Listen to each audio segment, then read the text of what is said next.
Hi, welcome to వికెటక్స్.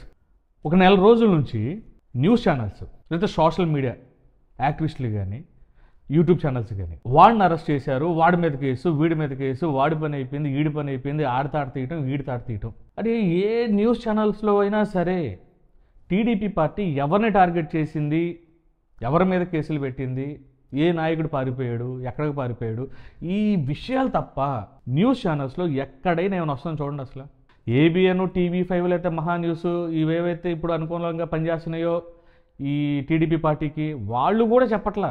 వాళ్ళు కూడా 24 గంటలు ఆ జిల్లాలో ఆడిని అరెస్ట్ చేశారు, ఈ జిల్లాలో ఈయన అరెస్ట్ చేశారు, దాని మీద కేసు, ఈడి మీద కేసు, అన్ని కేసులు, ఇన్ని రోజులు రిమాండ్. ఇంకా ఆంధ్రప్రదేశ్లో ఇంకేమీ జరగట్లేదా?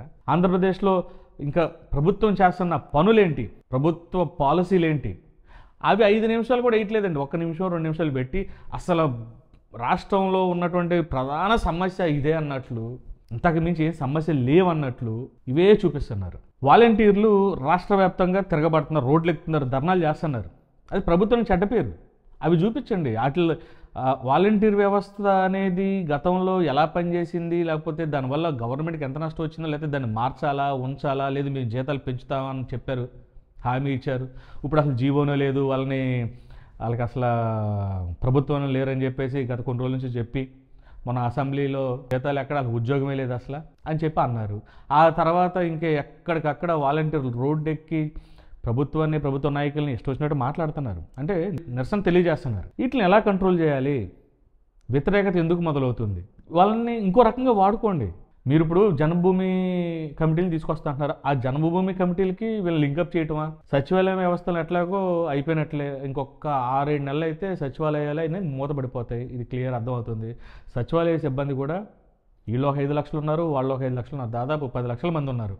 ఈ 10 లక్షల మంది ఎందుకు వ్యతిరేకత పెంచుకోవటం? వీళ్ళ మీద శ్రద్ధ పెట్టండి. అంటే జనాలకి చూపించకూడదని చెప్పేసి ఈ మీడియా ఛానల్స్ ఎంతసేపు ఈ అరెస్టుల మీదే చూపిస్తున్నారా? ఇవేనా ముఖ్యం?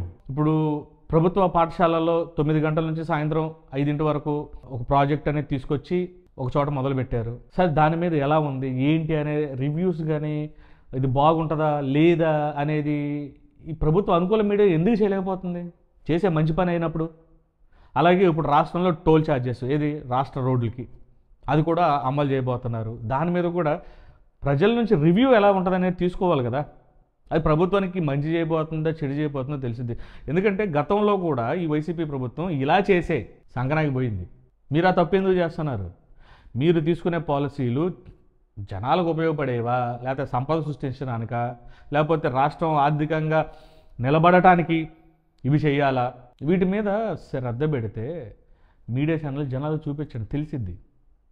ప్రభుత్వానికి కూడా తెలుస్తుంది. ఎంతసేపు భజనే కాదు, లేదా మిమ్మల్ని ఇబ్బంది పెట్టిన వాళ్ళను, లేకపోతే వాళ్ళని తీసుకొచ్చి వాళ్ళని తిట్టే ఈ యూట్యూబర్స్ని తీసుకొచ్చి, లేకపోతే ఇచ్చే ఈ బచ్చాగాళ్ళని తీసుకొచ్చి కూర్చోబెట్టి ప్రతిపక్ష నాయకులు తిట్టించడం కోసం అంత అవసరం లేదనుకుంటున్నాం. అంటే జనాలు నెగిటివ్ స్టార్ట్ అయింది. అది మీకు తెలిసినా కానీ ప్రభుత్వ పెద్దల దాకా తీసుకెళ్ళకపోతే రేపు మళ్ళీ గొడ్డేసుకోవాల్సింది నాయకులే. ఆ పార్టీకి కొన్ని ఛానల్స్ ఉన్నాయి, ఈ పార్టీకి కొన్ని ఛానల్స్ ఉన్నాయి. వాస్తవం చూపించండి, ఏం జరుగుతుంది ఏంటి అనేది.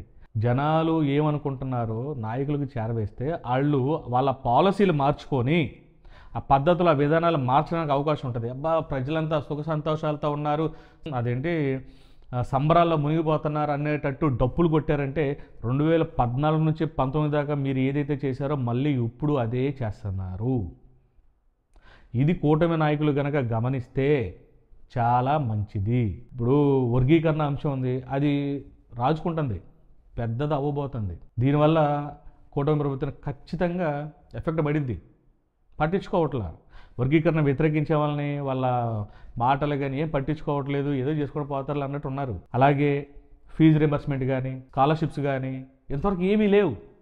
వేల కోట్ల రూపాయలు అయితే బడ్జెట్లు అయితే కేటాయించారు, కానీ దేనికి ఎంత ఇవ్వబోతున్నారని చెప్పి మాత్రం ఎక్కడ లేవు.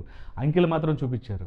6 నెలలు అయిపోయింది, ఇంకో నెల ప్రభుత్వం వచ్చి 6 నెలలు అవుతుంది. ఏం చేయబోతున్నారు ఏంటి అనేది జనాలకు చెప్పండి. లేదంటే కనుక ఖచ్చితంగా 5 సంవత్సరాలు అయితే పట్టదు. అంటే గతంలో 2 సంవత్సరాలు వైసీపీ పార్టీకి 2 సంవత్సరాలు కోవిడ్ వచ్చి గ్యాప్ వచ్చిందనమాట, ఏంటి అని తెలియడానికి. మీకు అంత సమయం కూడా పట్టకపోవచ్చు. బాయ్.